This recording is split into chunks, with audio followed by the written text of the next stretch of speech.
Bonjour à tous, c'est Nico pour un nouvel épisode de la chambre de Nico.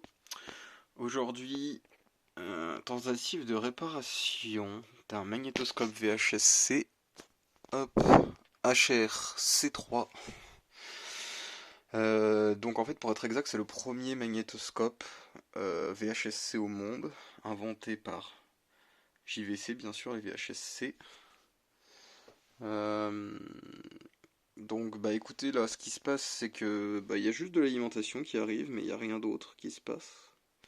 Les boutons ne réagissent pas, le compteur ne réagit pas, si on met une cassette il ne se passe rien, on peut pas appuyer sur les boutons. Donc bah écoutez, on va l'ouvrir, on va voir ce qui se passe. Voilà voilà.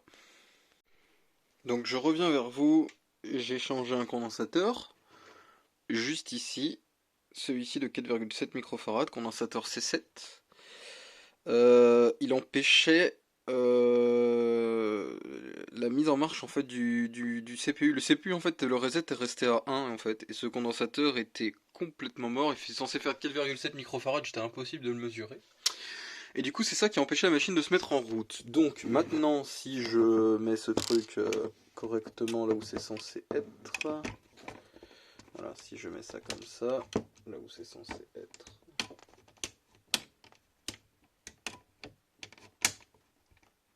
Voilà.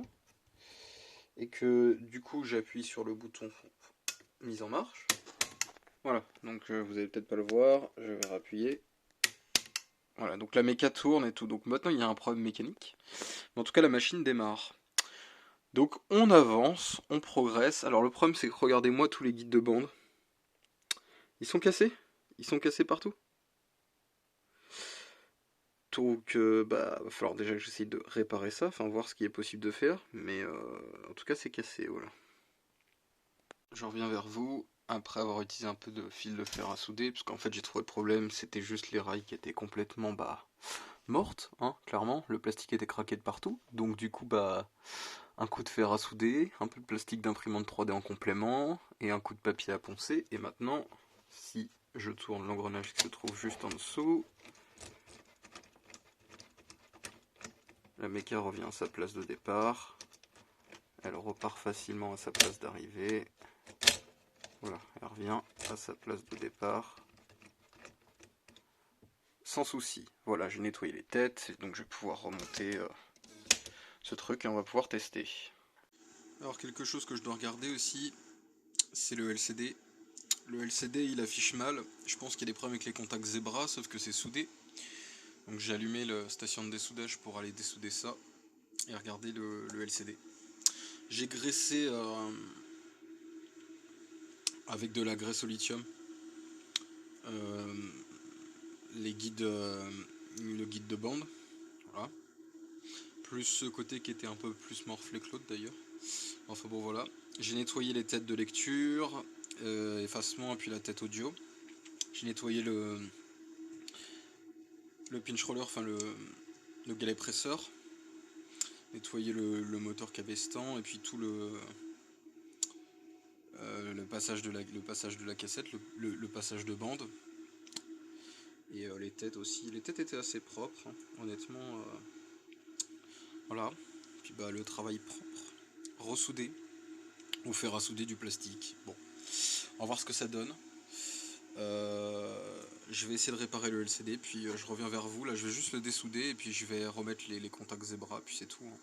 Alors, le LCD, ce sont des contacts de type Zebra, donc je pourrais sûrement pas faire grand chose là-dessus. Donc, c'est pas grave, on passe. Là, on peut avancer. Alors, je pense qu'il reste un problème dans l'alimentation, personnellement. Par contre, regardez, si j'appuie sur Play. Alors, Play, c'est bien celui-là.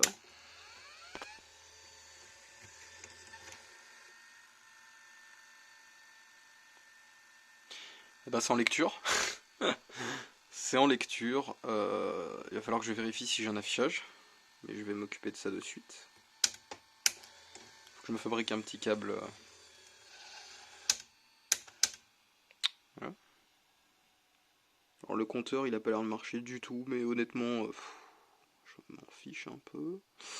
À voir ce qu'il y a à l'écran, hein, à voir ce qu'il y a à l'écran. Alors, on voit pas l'image, je saute un peu. Mais, mais le truc est en train de lire une cassette, quoi. Je rappelle que ce machin est sorti en 1983.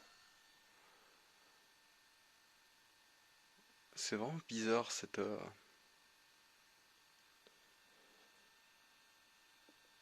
Il y a d'autres choses sur la cassette. On va voir ce que c'est. Si je mets stop.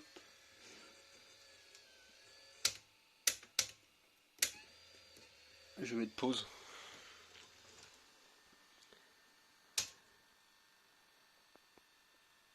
En pause, il y a bien quelque chose de cohérent. Alors, est-ce que c'est lui qui a les bandes décalées? Les guides de bande décalée, ils ont pas l'air de bouger hein, sur celle-là.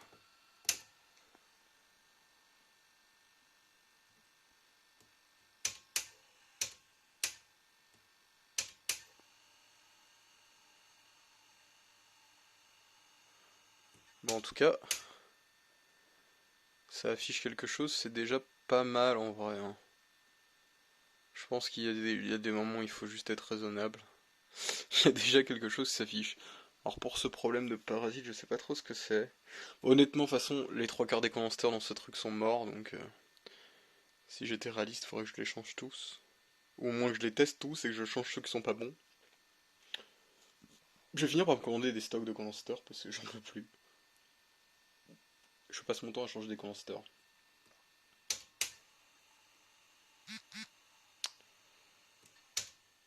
Bon bah là il y a l'air de plus rien avoir sur la cassette. En tout cas ça fonctionne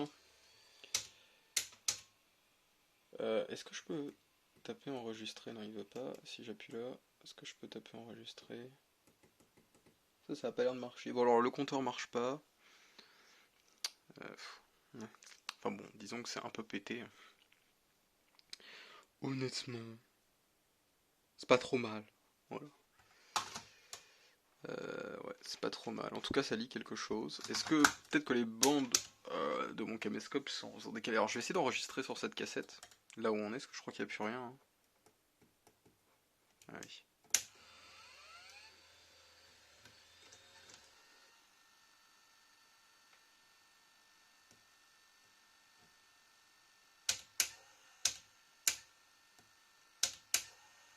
Je crois qu'il n'y a plus rien. Ah si, des choses que j'avais enregistrées il y a quelques temps. 2012.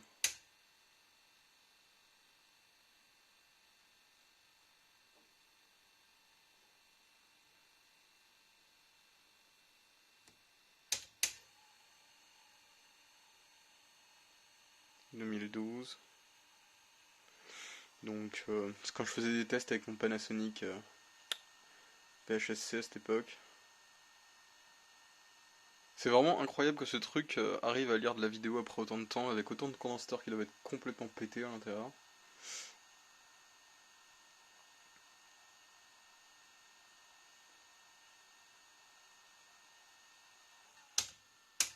Bah tiens d'ailleurs, ça c'était les batteries du Panasonic. Ça c'est là où j'étais en DUT.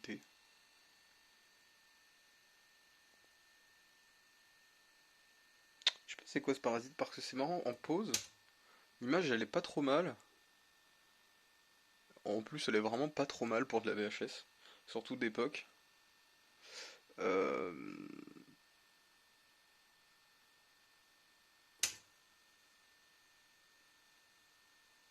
Mais les têtes sont propres, alors ça a l'air assez propre. Je pense pas que ça vienne des têtes ce genre de parasite, hein.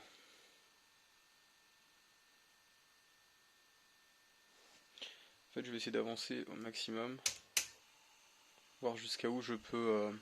Je vais essayer de trouver un endroit pour faire un test. Et je vais essayer d'enregistrer avec la caméra sur cette cassette, on va voir ce que ça donne.